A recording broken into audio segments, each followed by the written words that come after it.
Mobile hunters, if you're interested in upping your mobile game, then head to tetherednation.com and check out their saddle gear. There are a few things you can actually buy that will help you become a better deer hunter or give you the freedom to hunt any tree or any situation. This is the reason why I started saddle hunting in the first place and why I use Tethered's gear. I can honestly say that Tethered's saddle gear has changed how I hunt for the better. Big tree, little tree, from the ground, it doesn't matter. I'm untethered by my gear to hunt the best setup for the situation, instead of hunting for a tree that my gear can use. My current core setup consists of the Phantom saddle, tethered one sticks, and the Predator platform, along with an assortment of their accessories. So if you want to up your mobile game, head over to tetherednation.com. If you're like me, you spend lots of time poring over maps, looking at weather data, all in an effort to help predict when and where my best times to hunt will be. It'd be nice if there was a reliable source with all this information in one place. Enter the Spartan Forge app. Unlike some other predictive apps on the market, Spartan Forge was created from military combat intelligence experience tailored for hunters, and stands at the nexus of machine learning and white-tailed deer hunting. No more man-made algorithms. This is a predictive model based on real GPS-collared deer data, historical and predictive weather, and the next level of mapping imagery, all at my fingertips. I've been using the iOS app this season, and it has replaced all my other mapping tools. Visit SpartanForge.ai and sign up today, or head to your iOS or Android app store. Use the promo code TRUTH to save some money and download it today.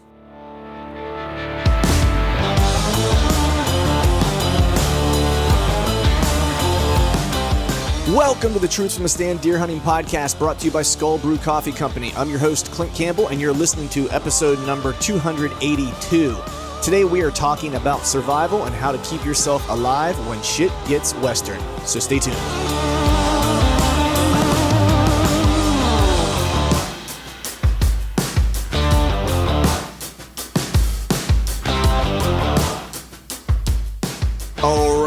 All right. What is up, everyone? Happy Wednesday to you. Hope you are doing well. Hope you are feeling fine. Gonna just give you the heads up that we are gonna keep this up front stupid short today, because I'm actually recording this thing and getting all things prepared before work, on the morning before work, because truthfully, I'm getting ready to head out for the turkey camp in the big woods, hunting mountain birds this weekend with Chad Sylvester. We'll be hanging. He's coming in from Ohio. You know him, you love him. My road dog, and my buddy Aaron Hepler is going to be with us as well. So packing up the hoopty trailer, it's pretty much packed up. I got to hook the truck up, finish my day at work, and then be headed out for like 4 days of outdoor fun. You know, Pennsylvania, you can only really hunt till noon, beginning of gobbler season. So we'll do that and do some scouting in the time that we are not hunting. So it's going to be a fun-filled weekend. Going to hopefully get a lot of work done. Hopefully we're going to get some birds on the ground. And just have some good old-fashioned hoopty trailer travel hunting fun. So with that, we're going to go ahead and just jump into today's podcast. Have a really cool show for you guys today. It's one that I've been wanting to do for a while. And hopefully I'll be able to do more shows like this as we're in kind of like the off-season transition period. Always going to be deer hunting related. Always have some type of tie-in to hunting. But today, taking a little bit of a detour, and we're talking with Kevin Estela, who is the director of training for Fieldcraft Survival. If you don't know what Fieldcraft Survival is, it's a super rad group of guys. I learned of it through the Joe Rogan podcast. Actually, the CEO or the owner, Mike Glover, was on it. It's owned by a guy who's a special operator or special forces for years, and I think he was a contracted CIA guy. As well, spent a lot of time overseas and just kind of always in situations where, ish has the opportunity to hit the fan frequently. And so with that, he started this company about, preparedness. And I don't really know the genesis of it as far as where they kind of focused their efforts at the beginning. But it ranges everything from very practical stuff that any person, even whether they're into hunting, whether they're into survival or not, should kind of pay attention to and learn some of the basics. All the way up to kind of like tactical, urban preparedness, et cetera, et cetera.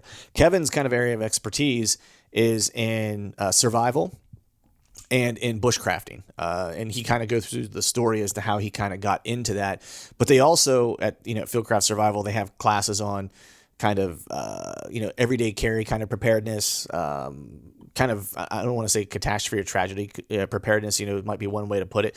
I think their motto or their approach, I don't want to say their motto because I don't want to speak for them, but their approach is that, reality is that a dire situation is just always kind of just around the corner, potentially. Don't want to scare people, of course, but there's always the possibility of something to go wrong. Something as simple as you're driving in the winter and you run out of gas somewhere and you're 20 miles from a gas station and you don't have the correct clothing and you're on a road that doesn't get a lot of traffic. What do?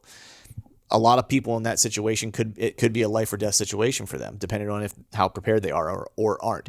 And so they kind of go to that base level, even where it's just like the normal person. What types of things should you be thinking about, and how can you prepare yourself to kind of be ready to survive a situation that may arise? So with that, I'm going to go ahead and jump into today's show. Make sure you're checking out skullbrewcoffee.com. Pick yourself up some coffee. Make sure you head to the merch tab on the truthfullystand.com website. Pick yourself up some swag. And with that, we're going to jump into the chat with Kevin Estela. And as always, thank you all for listening. All right, folks, welcome back to another episode of the Truth from the Stand Deer Hunting Podcast. And today we're taking a little bit of a different direction. We're still going to talk hunting. It's not going to be specifically deer hunting, but there's an area in and around hunting, wilderness, and outdoors in general that I've been kind of interested in. And I learned of these folks at Fieldcraft Survival, actually through the Joe Rogan podcast, and I believe Mike Glover was the one who was on it. And so I just kind of started going down the wormhole or the rabbit hole of like the folks who do work with Fieldcraft Survival, and I came across a fellow who I come to kind of find out, I believe he originally is from Pennsylvania, or has some Pennsylvania blood in him somewhere, and I'm talking about no other than the director of training at Fieldcraft Survival. He's a podcaster and the author of 101 Skills You Need to Survive in the Woods. And this is none other, words are hard today, Kevin Estela. What's going on, man? Hey, I'm doing just fine over here, man. I'm in that wormhole, although I don't know if I'd want to consider, the guys over here worms, but yeah, I'll tell you, there's definitely a wormhole. There's a rabbit hole you can run down when you start looking at all the different things that we do. And you're close. My girlfriend's in Pennsylvania, okay, but I'm from Connecticut, and I've spent a lot of time in Pennsylvania, so there you go. I know those woods well. Nice. Yeah, I knew you were from the East Coast somewhere, and I couldn't remember where. I read it. Well, I was reading your book. I'm about 60 to 70 pages into it, and I remembered seeing Connecticut in there, but I couldn't remember if you were from Connecticut or if like your training took place in Connecticut or whatever the case was. But I knew you were an East Coaster at heart. How's the transition been out west? Good.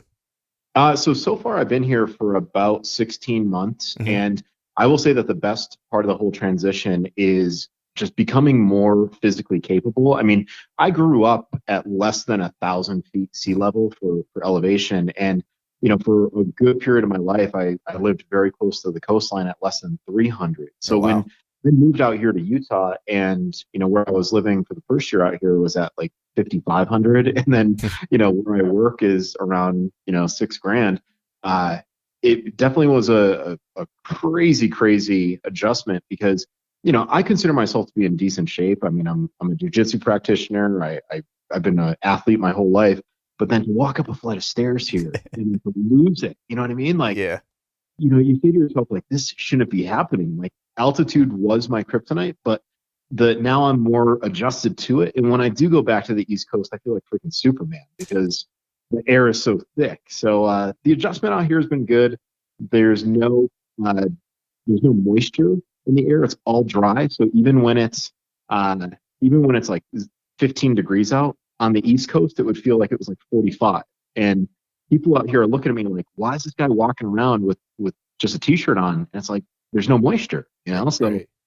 It's been good. It's been real good. Nice. Yeah. I can attest the whole, not to the significance of living in it, in perpetuity, but when I would hunt out west, my first trip I was in Montana, and I like to work out as well, get up in the morning, throw kettlebells around. And I actually, maybe we go down this wormhole too at some point, but I took my first BJJ class last night, actually. Oh, yeah. Yeah. It's, not to kind of make a hard pivot, but it's been one of those things that's been on my list to do for a long time. I grew up grappling, I wrestled growing up, and I still love the sport of like folk style and freestyle wrestling. Like, I'm one of those nerds that watches all like the world tournaments. I watch all like the Olympic trial tournaments. I watch the Olympics. Like, I watch all the NCAA tournaments. I watch Penn State dual meet matches. Like, I'm a nerd for it. And I don't know. I love the art of grappling and wrestling and MMA, or not MMA, but BJJ was one of those things I wanted to get into, and just like the overall training aspect of it and like the technique, I think that was the thing. I think as I got older and was watching folk style and freestyle wrestling, was watching two really high level athletes go at it, where there's not really a difference in terms of like their capabilities necessarily. The difference was who was going to execute the techniques.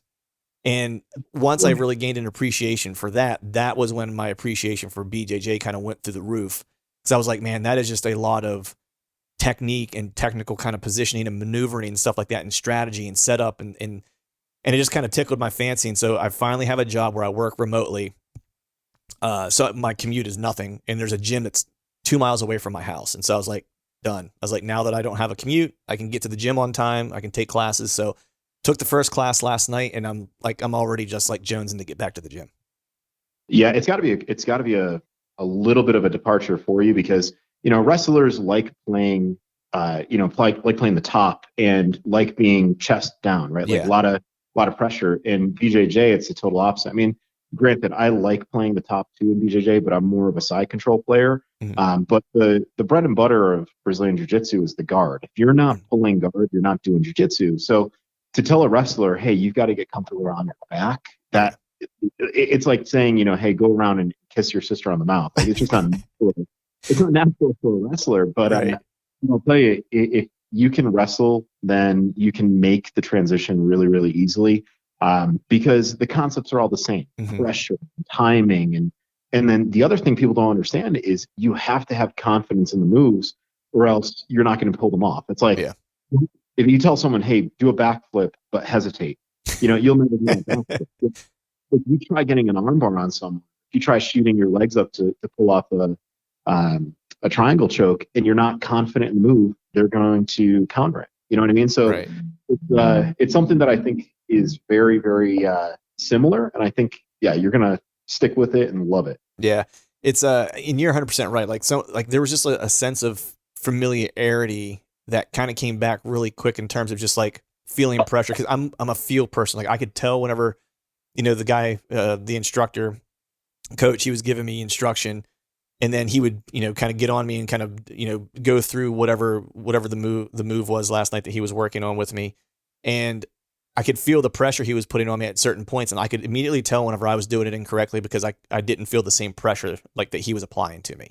You know what I mean? And so I could quickly kind of like recalibrate and go, okay, this is what I did wrong. I need to make sure I keep pressure here. I need to make sure I shift my hips this way. And it just, I don't know, it felt natural. It felt like, it just felt right. I'll put it that way. You know what I mean? And I'm stoked for it. And it kind of goes along with the idea of being prepared. And one of the reasons why I really wanted to get into it, a secondary kind of reason other than just I thought I would really be interested, is I want to get my daughter into it. She's 13. And I just think it'd be really, my preamble to her was, you're going to be out of the house in the next 4 to 5 years. And I want to make sure that you're prepared to handle yourself if something came down to a physical situation, be it with another woman, a man, or whatever. I was like, and I don't feel like I'm doing my duty unless I have you, at least unless you have like some base concepts and base ability to be able to defend yourself. And so that was kind of the other precipice for me to get involved. Yeah, and I'm glad that you're thinking that way already. There are a lot of parents that don't start thinking about personal protection for their kids until it's too late. Mm-hmm. And, it's a hard truth to admit, but I'll tell parents that let things happen to their kids without preparing them. Like, you allowed that, but parents don't want to say that, because, no one wants to admit that they haven't succeeded in something, especially when it comes to something so personal as their kid. But you have, from the moment that kid is born until they leave the nest, to get them ready. And BJJ is great for girls. Don't get me wrong. I think it's great for building confidence. But I would always tell you and tell anyone, if you really want to equip anyone of any size to really level the playing field, you got to get into weapons forms. And it's wild for me to say that at a seminar with a whole bunch of kids and parents. I'll be like, yeah, by the way, get your kids into weapons. Teach them how to use a blade. But there really is no denying, like, there's certain parts of the body that are very responsive to feeling steel. So, kids can learn them pretty quickly, and immediately they can become a threat to someone that's a high-level grappler, striker, or whatever, if they present the blade correctly. So right. That's a whole other topic. I know we're talking about survival, and we're all going off on a self-defense combatives rant, but Right. it all ties in. Yeah, it all ties into just general preparedness, and I like that it's the old concept of don't bring a knife to a karate fight or whatever the case is, right? Or don't bring karate to a knife fight, I guess is a better way to say it, right? Yeah, I've heard people say that, and it's like once you realize that there's no such thing as a gunfight, a knife fight, a fist fight, it's just strictly fighting, and at any time, any one of those uh, disciplines can present itself, then you realize, wow, I have to be ready for all those disciplines, Right. And then there are times where people have said to me, they're like, oh, don't bring a knife to a gunfight. I'm like, well, what if you have a large goose gun in the back of a cab, and I have a straight razor? Right. And they're like, well, that's not. I'm like, well, you're not using your imagination. Right. Context is everything, So, right? yeah. So just call it a fight and let's be good. Right. Exactly. Well, that's a good kind of transition into just kind of talking about, at a base level, what Fieldcraft Survival is for anyone out there who doesn't know what it is, who you guys Sure. are and what you guys do. If you can kind of give us the Cliff Notes version of that so people are kind of grounded. Yeah, so our company was created in 2016. Mike Glover is a former Green Beret and CIA contractor. He was overseas, and he realized that there was a need to prepare citizens for worst case scenarios, prepare citizens for medical emergencies, and provide them training. So over the years, Fieldcraft has morphed from just being a firearms based company to now providing overlanding training as well as first aid training, survival training. We have a whole suite of products that are meant for your vehicle, everyday carry items, and things like that we sell. And then we do a lot of media, and that's something else that people forget is, we have really three legs that we stand on: training, products, and media. So we're constantly putting out content on social media, some of it entertaining, but mostly educational. And we have a lot of different subject matter experts that work for the company, and the company has expanded. So it's not just pistol carbine anymore; it's pistol carbine, precision long rifle, and then it's not just traditional firearms training. Now we're using simunitions pistols and doing more decision making and scenario based training. So the company has really grown over the past 6 years, and it continues to grow to this day. Yeah. No, you guys do a great job of putting out just digestible content that's straight to the point. I think that's the one thing. Even if you just kind of listen to the podcast and take in the free content that you guys kind of deliver, it's packed with great information. If people did nothing else other than that, they would be way ahead of where they're at now in terms of understanding how to use a weapon, or how to what knives might be most applicable in certain situations, or what handguns might be most applicable in certain situations, or what might go into a go bag, or whatever the case is. Like, you guys just do a really good job of simplifying things for the lay person. Well, thank you. And we like saying, especially out of the North Carolina branch, because we have two offices, Utah and North Carolina. But one of the quotes that we have at the North Carolina branch is real skills for real people. Because a lot of people will see various training companies, and you'll see the guy that's all decked out in multicam and has full sleeves and looks like he can bench press 500 pounds with one arm, and everyone says, well, that's not me, that couldn't be me. Well, we are presenting skills by some very highly trained instructors that every person can learn from and apply in their own way. So when you take a scenarios based class and the main skill is de-escalation, well, you don't need to be a muscle bound former operator to de-escalate, but you can apply the concepts, and you could be someone who might be smaller stature. So a lot of the stuff that we're presenting might have that cool factor, but if you boil it all down, it's really there for the average person, right? Real skills for real people. Right. It's I'm just thinking of I forget what podcast it was. I think I was listening to Jocko talk about something, and he was talking basically about a conflict, and that he's a big muscle bound dude, and awesome at Brazilian Jiu Jitsu and former CEO and all this stuff. And he was like, his first rule of thumb is to not have a fight or not have a conflict. If I can run away, Right. I will. You know what I mean? And it's just to listen to someone who is that kind of accomplished, and you think of as a badass, that his first order of business is, how do I get out of the conflict? How do I just remove it and be done with it altogether? And then there's no negative consequence necessarily from it, which I thought was kind of interesting. Like, I don't think people think about that when they're challenged. I think they think about the response versus the management of the situation. Yeah, if you look at like ancient warrior philosophy, right? You look at the art of war, Sun Tzu, he said some ground should not be contested, some battles should not be fought.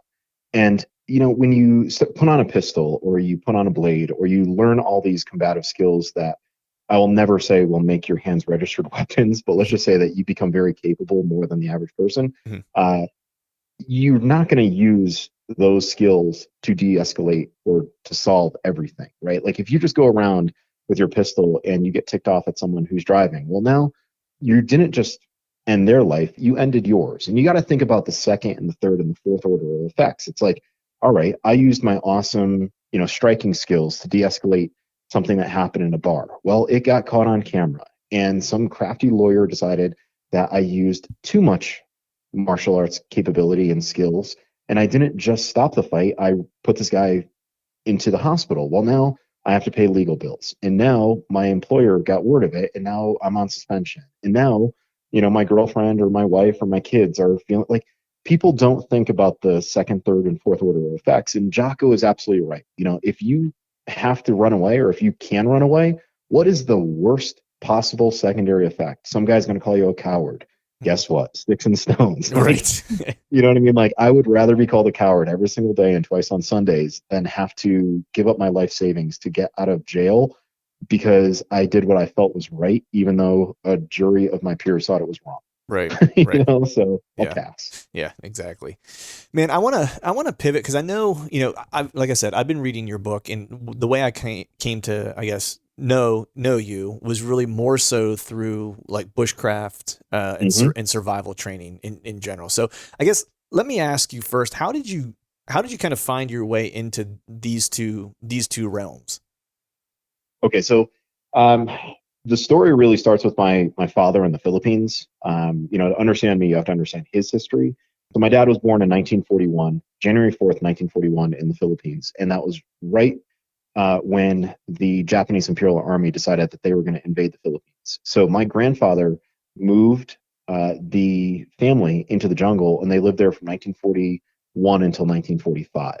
So my dad grew up in the Philippines, and he lived in a war-torn country. He survived in the jungle for the first few years of his life, and then eventually came to the United States, met my mom. They had three kids. I'm the youngest of three, and as a kid, I wanted to hear more about this survival life that my dad had. And we'd go in the backyard and we'd set up these little box traps and sit at the back door and pull the string on the stick that dropped the trap on top of the possum. And we'd go out there and look at the possum. So I did all this outdoorsy stuff with my dad when I was a kid, like a lot of the listeners probably did with their father, right? Like your Right. first teacher, probably your dad.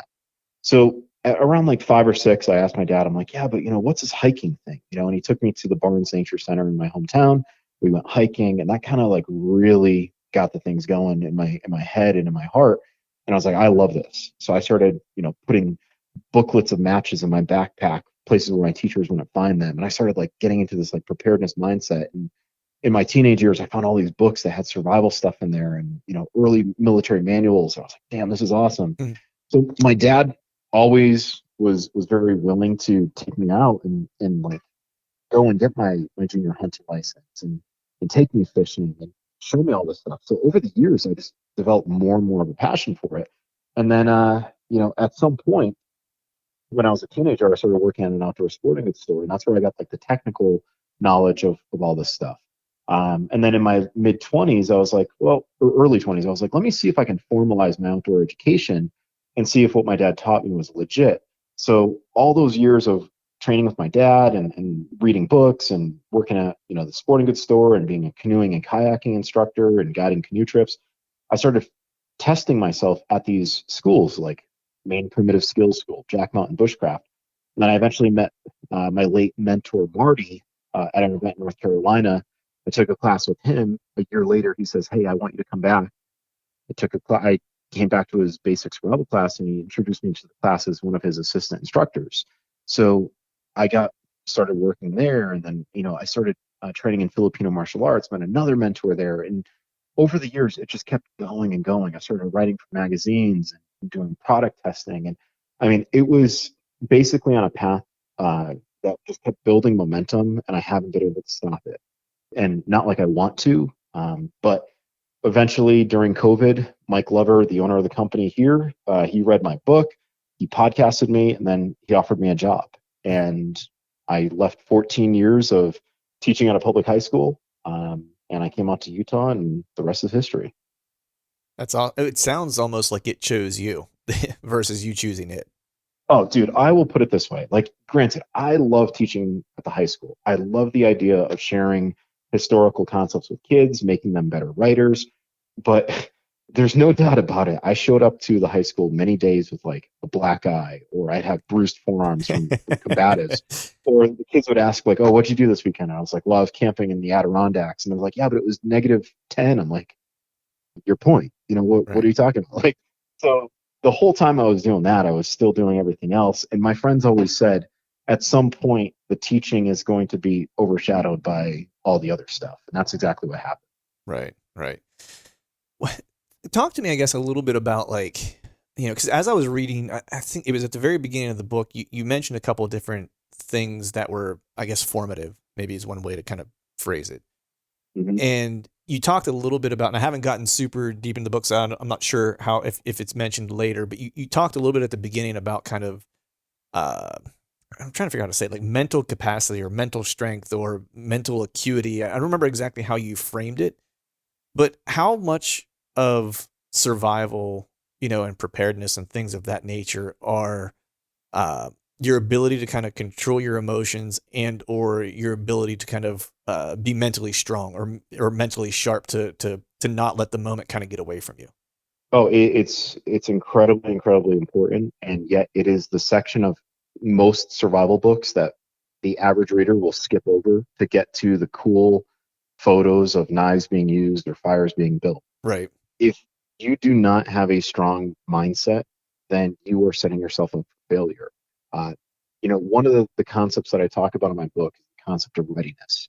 And readiness is something that is often misunderstood. Readiness is the sum total of awareness, preparedness, and willingness. And this comes from my late mentor, Chris Psych. It's called the Psych Readiness Formula. And it's very easily understood as, well, awareness is having an understanding. Awareness is having that alertness. Awareness is being, tapped into your environment and recognizing what's happening around you. Preparedness is not just the gear that you throw in your pockets and you attach to your belt or you throw in your backpack. Preparedness is also the skill sets that you develop, right? If you give a skilled carver a knife, they could carve pretty much anything because they're carrying that skill set with them in their head. And then the last thing is willingness. And willingness is really your level of commitment to a task. So there are people out there that will say, I'm totally ready. And they Mm-hmm. might be aware and prepared, but they're not willing. And for the hunters that are listening, you probably know guys who have gone and they've practiced with their archery equipment. They've practiced with their rifle equipment. And the first time they go out, maybe this is a younger kid, they get an animal in their sights and they do not pull the trigger or let that arrow fly because they, have that moment of hesitation. Well, they weren't willing to trust their training. Mm-hmm. So therefore they weren't ready to take that shot. There are folks out there who are prepared and willing, but they're not aware.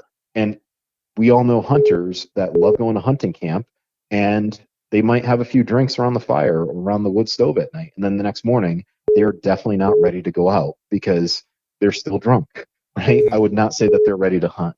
And then there are folks out there who are aware and willing, but they're not prepared. There are people probably listening right now saying, wow, this guy, he said some really interesting stuff about combatives, but it will never happen to me. So Right. they're not willing to train. Or if it's survival, oh, he said a couple things in a past podcast about vehicles breaking down, but my car is brand new. It'll never break down. So they're not willing to prepare their vehicle with what's needed to get them out of an emergency. So they can't be ready either. So all of that comes from a correct mindset. All of that recognition of what is ready comes from letting your mind operate properly and not polluting your mind, right? Not relying on false hope or fake ideas here, but I mean, just buckling down on what's true and listening to these ideas that, it's hard to deny when something is truthful. So, Right. so I'd say that the mind and the correct mindset is absolutely, absolutely vital. And you cannot simply rely on gear. And you cannot simply rely on grit. You have to have the total of all three of those to be truly ready. Right. Yeah. It's interesting, when you talk about gear, because, whether you're talking about hunters or, I mean, almost anything at this point, like gear is always at the kind of the forefront. People like their trinkets, if you will. Oh, for And, sure. and I know, there's always something new in the hunting industry that comes out that's like, oh, this is the newest whiz bang thing that'll kill more deer or more elk than the last thing that you saw. And the reality is that the only thing that's going to kill more elk or more deer is your willingness to go find them, hunt them down, and do your homework and have a strategy in place to make it happen. I mean, that's at the end of the day, that's what it comes down to. And it's you're kind of pointing out like the idea of willingness. To me, it's, just for me personally, I have to be willing every off season to put in all the work in order to give myself the opportunities that I hope to have when the fall rolls around. If I don't, I can't have an expectation of any grand outcome, because I haven't done the work, and so I like the idea of readiness, because I think it kind of speaks to having all those factors kind of in place. It's not just grit. It's not just your capability or whatever. It's all three of those things kind of lined up, saying that like, I've done all the work. I'm now ready to execute. Right. And, I like what you said right there about the off season. When we teach a hunter prep class here, one of the questions that I ask my students, I say, when does hunting season begin? And they look at me and they're like, well, it varies from state to state, or, oh, I'd have to check the guidebook. Some might even pull it up on their phone. And I'm like, does it ever end? And then they're like, oh, that's a great way to look at it. And it's like, well, yeah, because if you want to be successful next season, the time to prepare is right now. Yeah. The time to prepare is when you have the build up and you've got that freedom to get things done before it's too late.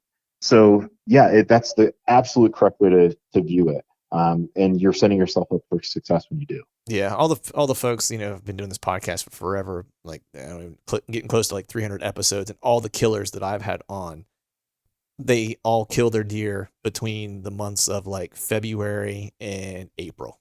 Mm-hmm. They just execute it and send the arrow, sometime between October and December. Yes. You know what I mean? Like that's the reality of it. And once people kind of grasp that, and it's really just, intel at all times, scouting, seeing new stuff, seeing, brand new things and building your database essentially. So you can make decisions really quickly. That once you're able to do those types of things, that's when I see and talk to guys who are just next level, where it's like they'll get it done multiple times in 1 year in multiple states on all DIY hunts, right. And those guys are operating at like the Navy SEAL level of bow hunting, if you will.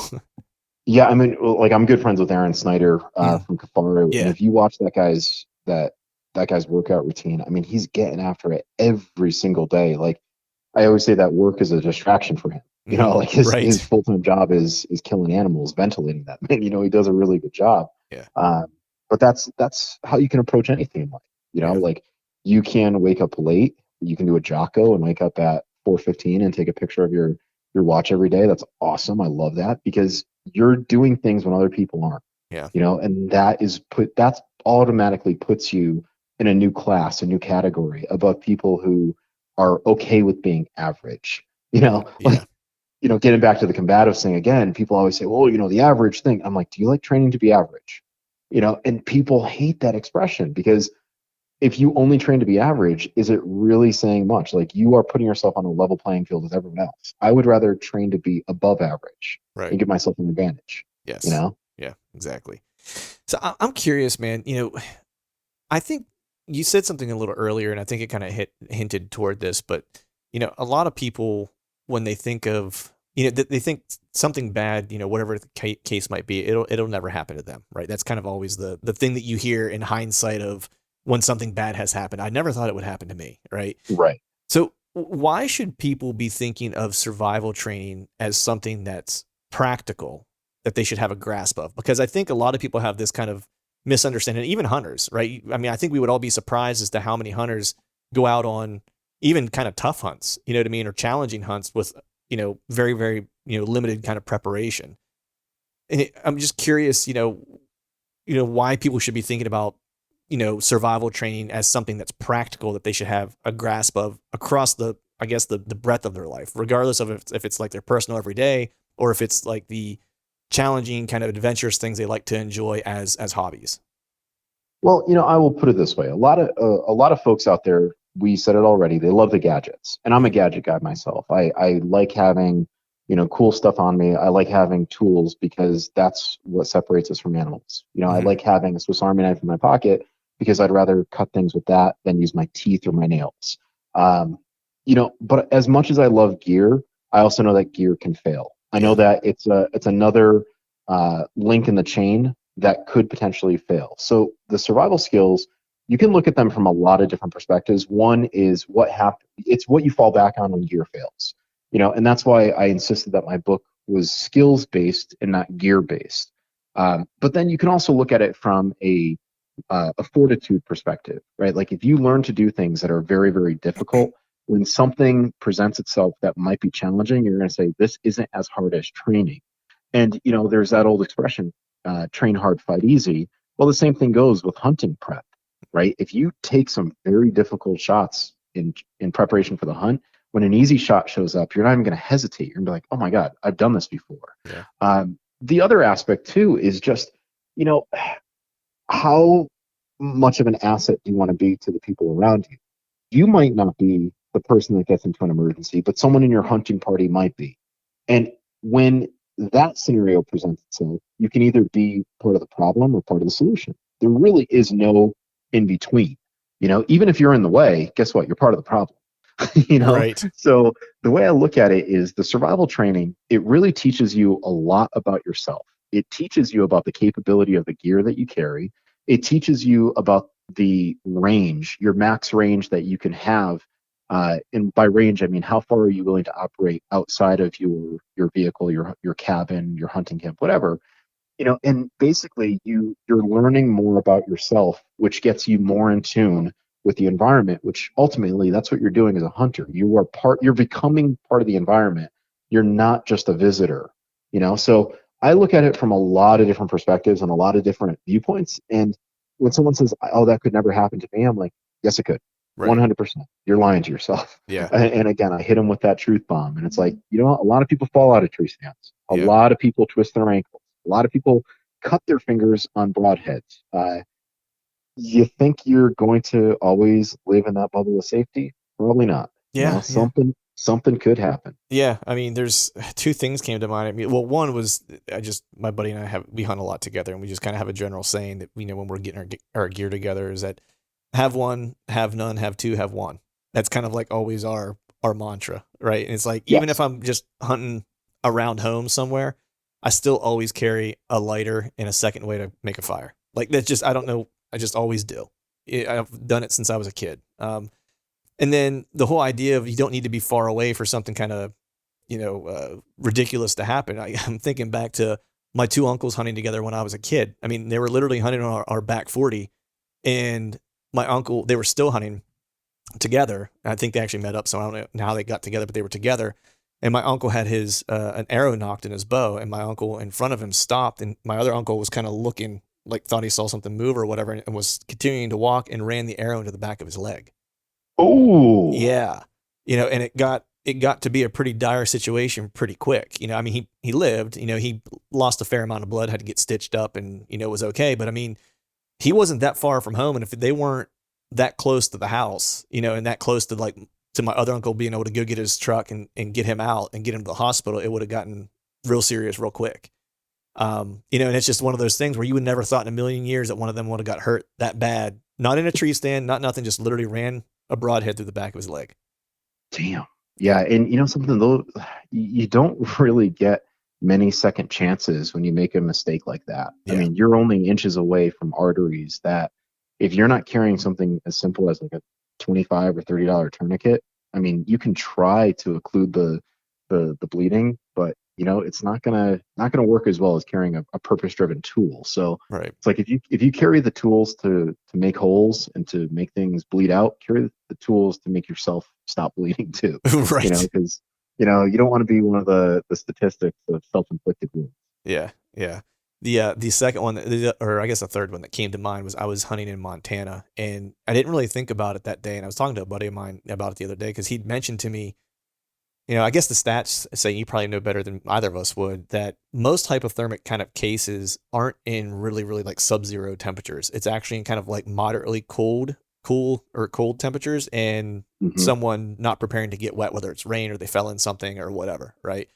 And that happened to me whenever I was in Montana. We were hunting. We were pretty far away from the truck, and supposed to rain that day. I had rain gear, but I just didn't take enough layers, and I ended up. I mean, it was a monsoon, and I got soaked.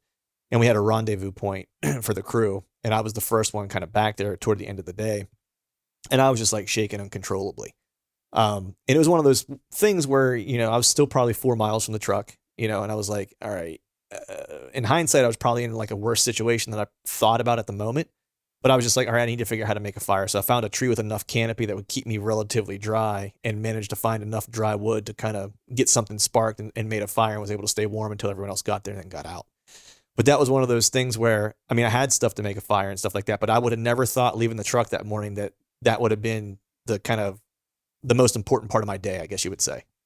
Yeah, I'll tell you, there's different types of cold too. I mean, there's conduction cooling, where you're sitting up against something cold, Mm-hmm. whether it's like a stone wall. There's the immersion cooling, which is the scariest of all of them, where you're actually underwater or part of your body is submerged.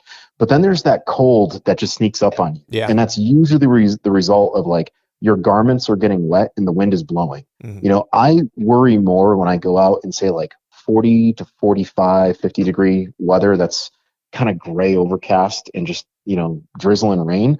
I worry more about that than when it's -5 and there's fresh powder on the ground. Right. Like, Yeah. and that's just maybe the voice of experience here, but that type of cold, it sneaks up on you. And like you said, you don't expect it to happen until you can't reverse it easily, and I mean, you easily, if you had some tools, like if you had a jet boil stove, then you could put some warm liquids in you. Maybe if you had like a spare puffy jacket. Well, I mean, a puffy jacket, maybe 100, $200, a stove, and I mean, hell, you could even just put hot water in you. You know what I mean? Like we're Yeah. talking less than $200 or $300, and you could save your bacon. Yeah. But a lot of guys aren't willing to hunt with a backpack. Yeah. Yeah. Like Yeah. carry the gear. Yeah. My buddy, I always said he was crazy, man. He lives out there. He's he's from Pennsylvania. He went to college in Montana and then just stayed. Um, Mm. and and that's who I was hunting with while I was out there. And we would leave for a day trek. And I mean, I'm a flatlander, so I'm going out there. Had no problem hunting with a backpack, and I would carry enough water with me, a GPS, like, something to make a fire. Like I was trying to be, responsible. He leaves and he would like chug a bottle of water before we would leave, eat a donut, and like take off. And that would be it. Wow. Like no compass, no GPS, no nothing. And I was always kind of like, he's kind of a mountain man, but I was always, in hindsight, I look back and I'm like, he was just crazy. Like mountain man, nothing. Like that's like almost absurd. Right, right. Yeah, there's a handful of guys out there that are still like that, where it's like, man, you definitely were born like 2 millennia too late. Yeah, yeah, exactly, exactly. He is not from this era, is how I would certainly classify him. Man, I want to kind of change courses here and talk just about, Hmm. I guess, food preparedness, and we're kind of slowly making, because part of this chat is going to be very selfish, that I want to talk about my time that I'm going to spend in Grizzly country, because that's the one thing that's really been on my mind. Yes. But the one thing I'm always kind of thinking about is food preparation, right? Not Hmm. just from a hunting perspective and stuff like that, but I think just generally speaking, because I think folks got a real good dose of the possibility of scarcity over the course of the past 2 years. Right. And I think a lot of people think differently now about, food being prepared and what you may have in storage or not have in storage. And so I was just curious, like, do you have a rule of thumb, or do you guys at Fieldcraft Survival have a rule of thumb of how much food should a family have, or two people have, to feel as though they are, quote unquote, prepared? All right. So let's look at the government perspective. Like the government will tell you that everyone should have 72 hours, right? And that's the whole idea, that most emergencies are going to resolve themselves in 72 hours. People have this notion of, well, I'm going to bug out and I'm going to never come back to my house, and I've got this trailer hooked up with a year's worth of food supplies, or they've got these wild ideas. Well, I always tell people if you can bug in as much as possible because your house is probably the most valuable asset that you own, and you don't just want to walk away from it. And even if we're looking at a disaster like a hurricane, the hurricane doesn't blow forever. You Right. know what I mean? Like Yeah. once it hits land, it loses its speed and it loses strength and eventually goes away, and then you have to rebuild. So on average, people will say at least 72 hours worth of food and water. But again, do you want to be prepared to be average? I don't. So it becomes optimistic to say, well, I'm going to have a year's worth of food. But then when you look at what is required to build up a year's worth of food, it becomes very expensive very quickly. So I Right. always say, start with a small goal, get a week's worth of food, and look at basic calories first, right? Average human being, 2,000 calories. Again, don't be average, get additional food because in an emergency, you're probably working a little bit harder than just sitting around watching Netflix, right? Right. Right. So you probably want to have 3 to 4,000 calories a day. And also, that caloric average is for, say, 72 degrees. It's not for cold weather where you need more calories. Mm. So I would say start with getting a week's worth of food, then a month's worth, and then 3 months, 6 months, and a year. Start with your basics. If you guys are looking for a great reference, I'm not an LDS member, but I will tell you that online there is something called the LDS Preparedness Manual, and it is from the Mormon Church, and they have a whole outline of how to build up a year's worth of food, and it's a phenomenal resource. Um, you can vary up your food and how you store it. You can have some that's dry goods, in 55-gallon buckets with second packs. You can have freeze dried food. You can have canned food.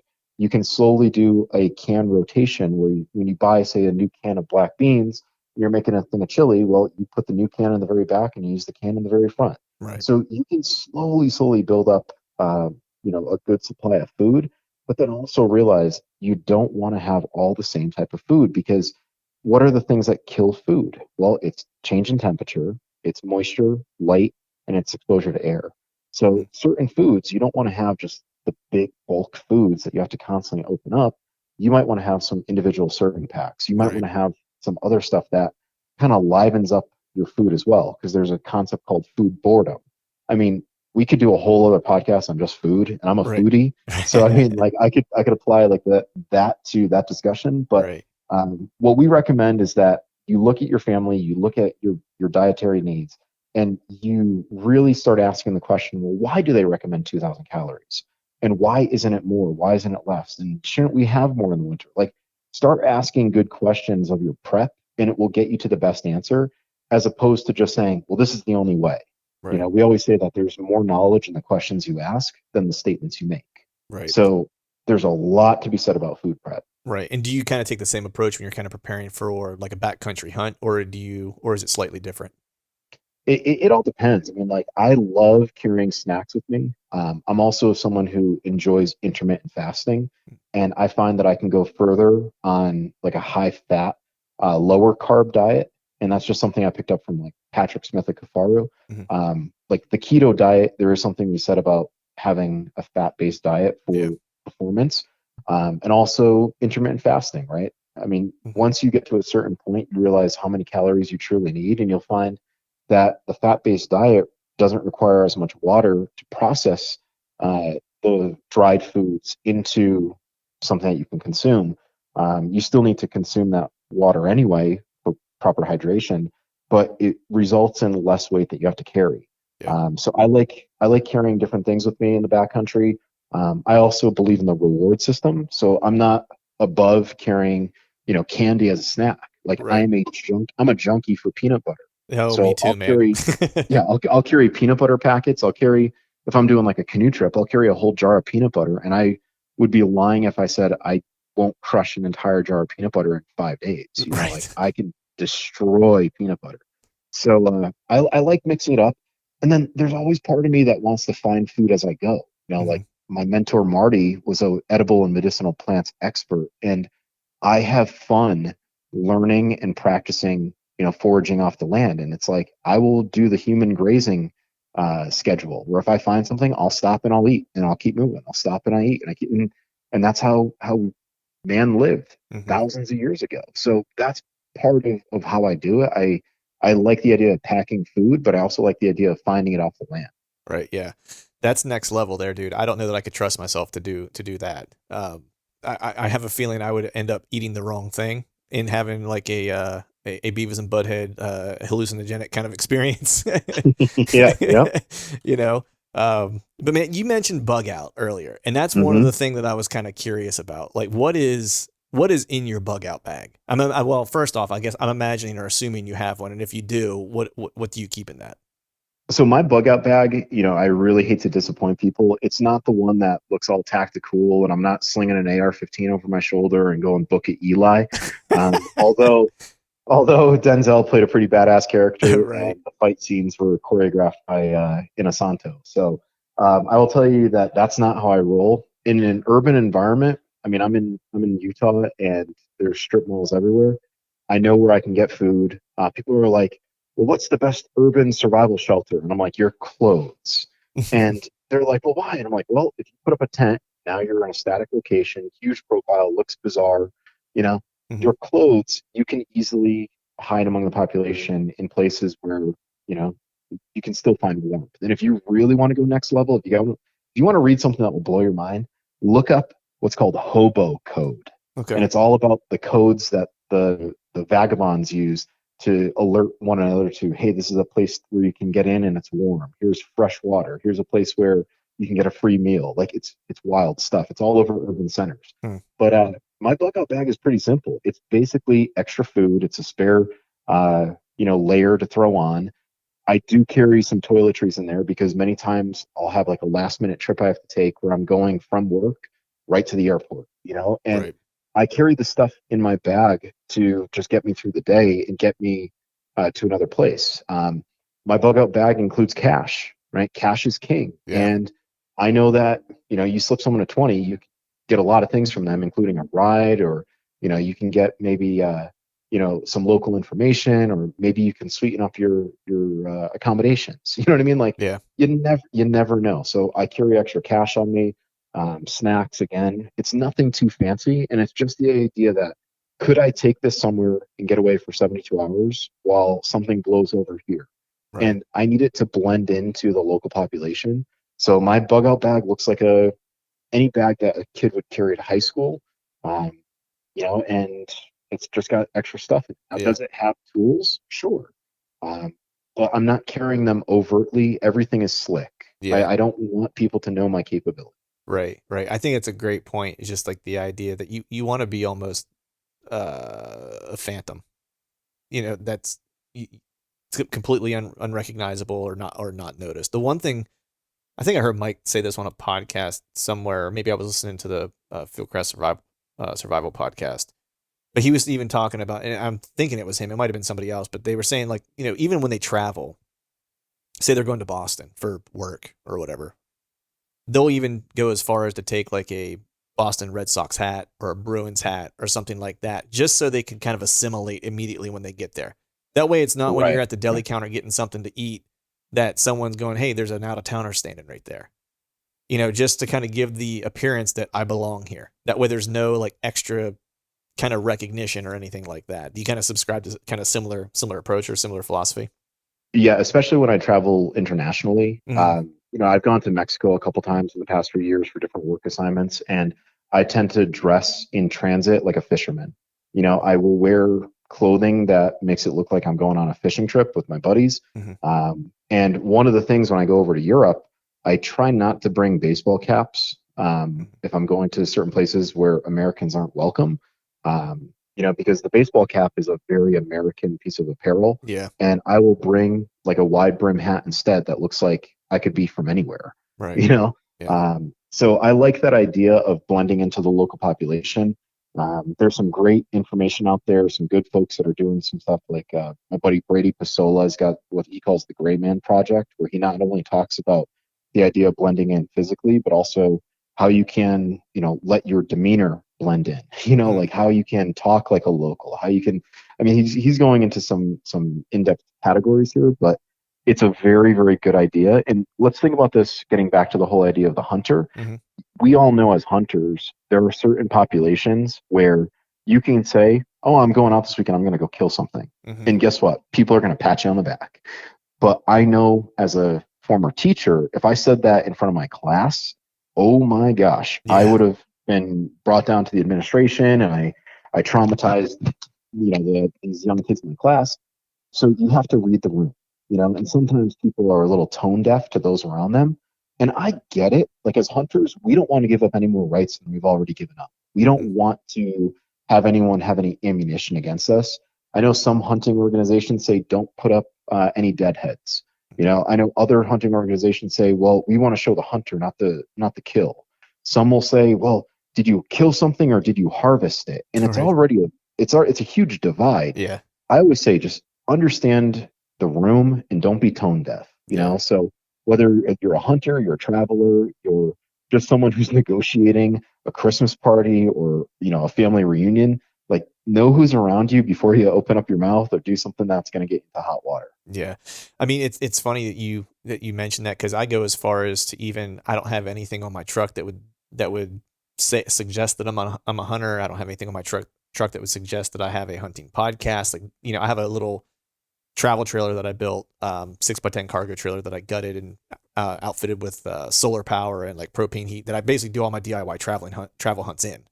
And that just looks like a piece of garbage trailer that is completely nondescript, right? It's mauve, it's purple. So it's the least manly kind of trailer on the road, And people are always like, why don't you like put the podcast stuff on it or whatever? And I'm like, because I don't want anyone to know where I'm at. I was like, especially if I find a honey hole, I was like, I don't want to broadcast that's where I'm at. I try to just kind of fit in as much as possible and get bothered as little as possible when I'm on those trips. Yeah. And that whole idea of operational security, you don't have to be someone like my boss, Mike, who, operated over in, different parts of the world where, it would be life or death. But again, it goes back to second and third order effects. It's like, yes, you want to put up your support for, your firearms company or a scope company or, whatever. But what happens when someone breaks into your vehicle, right? Windows are only there to keep out good people. Right. And there are plenty of people out there that will break a window just to get your change cup. Right. So I always tell people, like, yes, your vehicle is supposed to be like a sanctuary for your gear. Like, we tend to think of it that way, but don't put anything in your vehicle you're not willing to say, I'm okay saying goodbye to and replace. Always get lockable storage containers, lock them into your car, because someone will break into your vehicle, and if you have anything that is, something that you look back on and you're like, man, I would never want to part with this, probably want to put that up on your shelf and get something that you are willing to part with. Right. Yeah, exactly. All right, man. I want to pivot now to the selfish part of the podcast. Yeah, by the way. So, getting ready to do a backcountry hunt, headed to northern Idaho. So I've been west elk hunting, bow hunting in the past. Really looking forward to getting back out to the mountains and just, I love that part of the country. It's just, it's grueling, it's challenging, it's tough. And then you get to see a lot of critters that you don't get to see on the East Coast. So I'm super stoked for it. However, this is the first trip that I'm making that I'll be doing, basically, camping not under the stars. We'll have, tents and stuff like that, but then I'll basically be doing overnights in predator country. So grizzlies, mountain lions, wolves, et cetera. So where do you start in terms of preparing to specifically kind of spend nights in areas where you're going to be in and around, various apex predators? Wow. So this is a big topic here. I mean, there's a lot to consider, but if you break it down to the simple concepts of force, timing, and space, right? We call it fight math. You will understand what you need to do, right? So let's put it this way. Mountain lion, pack of wolves, bear, they have way more force than we do. What we have as an advantage is we can give them space, and we can also distract them long enough to get to a point of safety or to the tools that we need to eliminate their level of force or to match their level of force or exceed it with firearms or whatever. So the way I always explain it to people is, okay, you need to realize what is going to attract an animal to you. It's going to be your food. It's going to be your camp. You need to make sure that you are not sleeping nearby a food source. You are not cross-contaminating. You are putting food far from where you're camping, because that will automatically distract them from being interested in you. Mhm. Now, if you're going to an area that's high traffic, people will often say, well, if you light a fire, animals don't like smoke and animals won't come into camp. But if it's high traffic, animals can be conditioned, they can be trained to realize that if there's campfire, there might be food at that campfire and they will come in. Mhm. You need to identify what is in your immediate area when you camp. Not a bad idea to drop your pack and to scout around and look for sign on the ground. Not just the tracks of the animal that you think will be there, but also the sign. And what I mean by the sign and the ground sign, I'm referring to things that they're leaving behind, but then I'm also referring to the aerial sign, which could be scratches on trees. It could be hair that's left over on branches as they walk through. It could be any number of representations that that animal is there, right? Another thing that I always tell people is be very careful of water. Don't camp nearby water because it's white noise that will play Mhm. tricks with your mind at night. And when people say don't camp near water, often people think it's for the water safety, like, oh, don't pollute the water. It's actually for yours. And there's a Mhm. reason why in Vietnam, the soldiers that camped in Vietnam, fought in Vietnam, bivouacked in Vietnam, they didn't camp near water because they couldn't hear the Viet Cong crossing. So you don't want to camp in a location where your senses are deprived. So I would say stay away from water. Yeah, you might want to wake up and go fishing, but hike to that fishing location and realize that there are animals in that fishing location that might attract the bear. So yet another reason why you don't want to camp there. Right. So there's a lot of things that you can do. You just have to realize that if you can maintain space between you and the animal, you're doing fine. If you can build in some type of timing, whether carrying bear spray, I know some folks that go as so far as to bring a portable electronic fence to Mhm. put around them. Not, it's not unreasonable. Right. We actually just interviewed a guy named Dan Bigley who was attacked by a bear in Alaska, and he survived. Mhm. And it's amazing perspective that he had. He did everything right. He just happened to be in the wrong place at the wrong time. We can do everything that we want properly, and something bad could still happen. But generally, if you are keeping your food separate, if you're looking for signs that an animal is there, if you are, you know, respecting their space, then chances are you're not going to encounter them. And like I said, don't camp near water. Right. Try it sometime, and I guarantee you're going to have weird dreams. You're going to swear you hear someone walking around outside, and no one's going to be there. So, Yeah. so that's one of my bits of advice right there. Right. Yeah. I mean, I'm even just thinking of, bow hunting next to like a stream for whitetails. It's maddening for the whole day because I can't hear. Like I have some cover sound, so I get away with a little bit more, but that deer's also not going to kill me, so it's, Right, right. but it's frustrating because I can't hear them coming either. So I'm having to rely on just my eyes essentially, which makes for a really long hunt and a really tiring hunt, whenever you're only able to use one of your senses essentially. Yeah, I'll tell you real quick. In 2016, I did a float trip in Alaska in the north slope of the Brooks Range, and I wrote an article about the trip for Recoil magazine about like camping in dangerous bear country and dangerous game country. And I said one of the things that we did up there, we had these action packers from Rubbermaid. Hmm. We put them in the raft. We had food that we had in there. We put rocks on top. Oh my God, the internet had trolls galore, and they're like, "Oh my God, that's so ridiculous. Why would they put their action packers there? Why don't they put them up in a tree?" And it's like, okay, there's no tall trees in the Arctic, right? Right. And what we did, we had it far, far from our tent, and that was really there just to alert us that there was something in camp, Oh wow. right? So it's funny, like you have to understand the context. Like even having something that makes noise will let you know if there's something outside your tent. I'm not a fan of sleeping with like if your tent is a convertible tent with a mesh door and a solid nylon door. I don't like sleeping with the nylon door because I want that awareness to be able to look out that mesh and see if there's anything there. Right. So I would say, you know, as long as you are doing what you can to increase your awareness and not do ridiculous things to impede it, you're going to probably create a bubble of safety that's not going to burst. Right. Are you? Let me ask this way: fan of bear spray, sidearm, or both? The answer is yes. There's a reason. Okay, now if you travel to certain places and you discharge a firearm in, it's a questionable defense of life or property, a dole-up case, Mhm.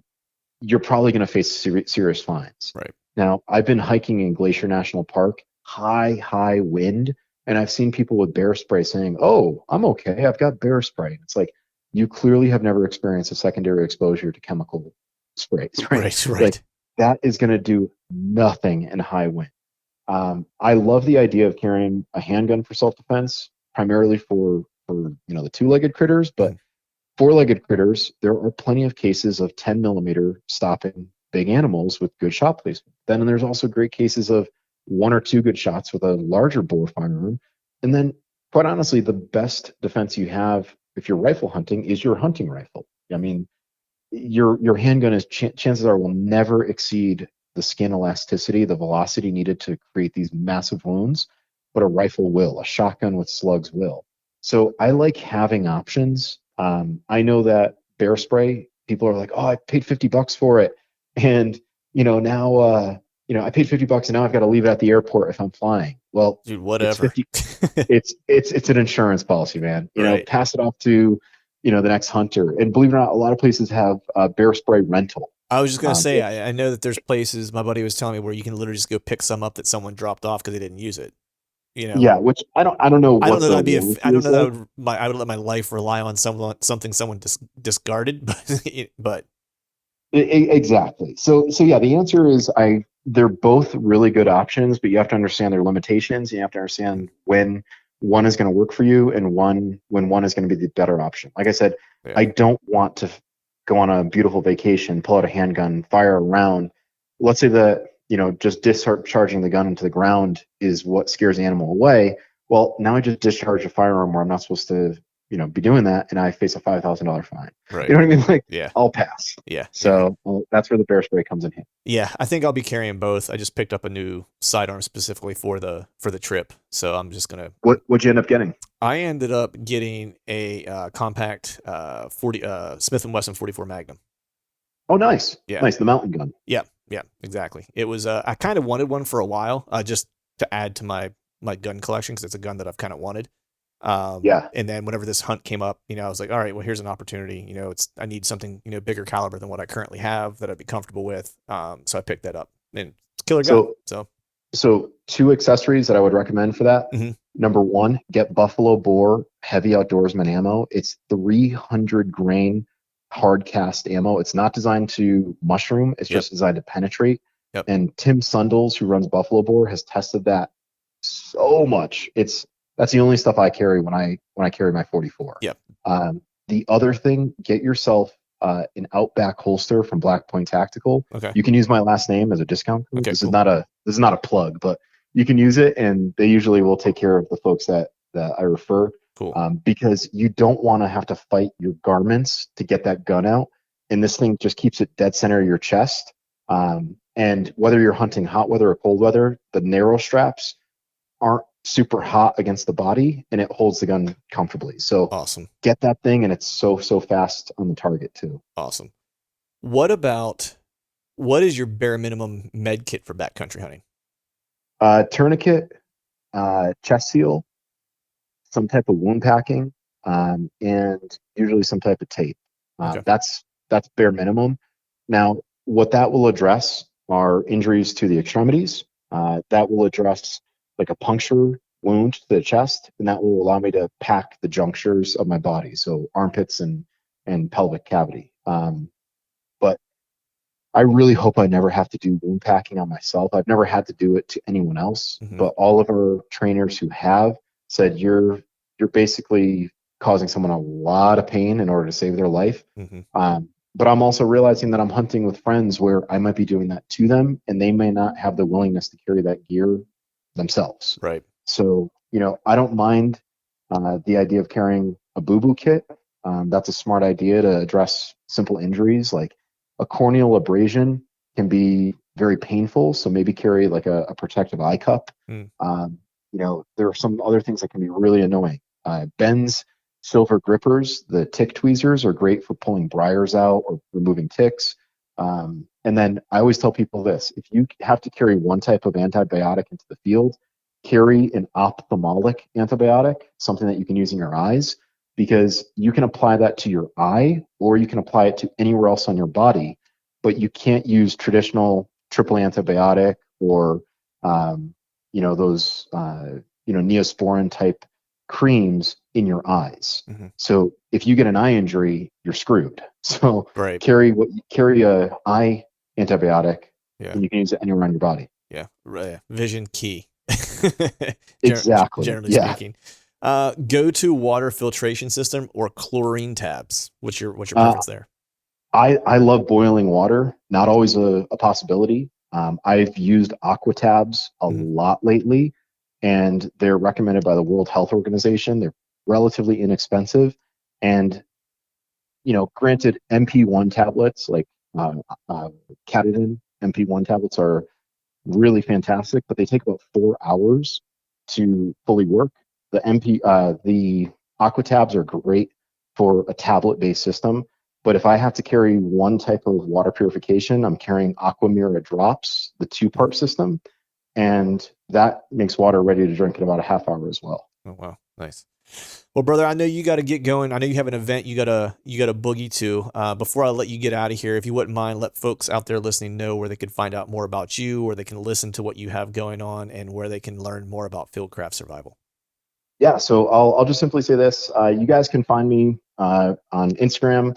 My last name is Estella, so Estela, and then my Instagram handle is Estella Wild Ed, which is short for Estella Wilderness Education, the company I had before I joined Fieldcraft.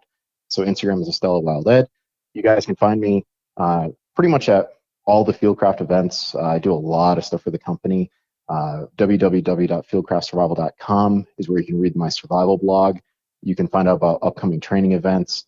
You can read my book, 101 Skills You Need to Survive in the Woods. It's on Amazon. The signed copy is about Fieldcraft. You can find me in a whole bunch of magazine articles. Just type in my last name and the word author or writer, and you'll find a whole bunch of free stuff. And I'm always open to answering questions. So if you guys ever have a question, please reach out to me on social media, email Estella@fieldcraftsurvival.com. Happy to answer any questions. And I'd encourage all of you guys to keep training and keep leveling up.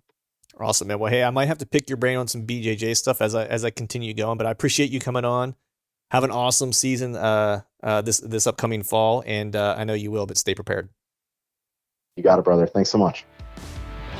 All right, folks, that is a wrap for today's show. I'd like to thank all of you for listening. If you haven't yet, please head over to iTunes and leave us a 5-star rating, and be sure to subscribe to the podcast. And while you're at it, head over to YouTube and give us a sub there as well. I'd be super appreciative if you do those couple things for me. And before I shut this thing down, I need to give a big shout out to our partners who continue to help us make this podcast possible. Tethered, Spartan Forge, Exodus, and Skull Brew Coffee Company. And until next time, we'll see y'all.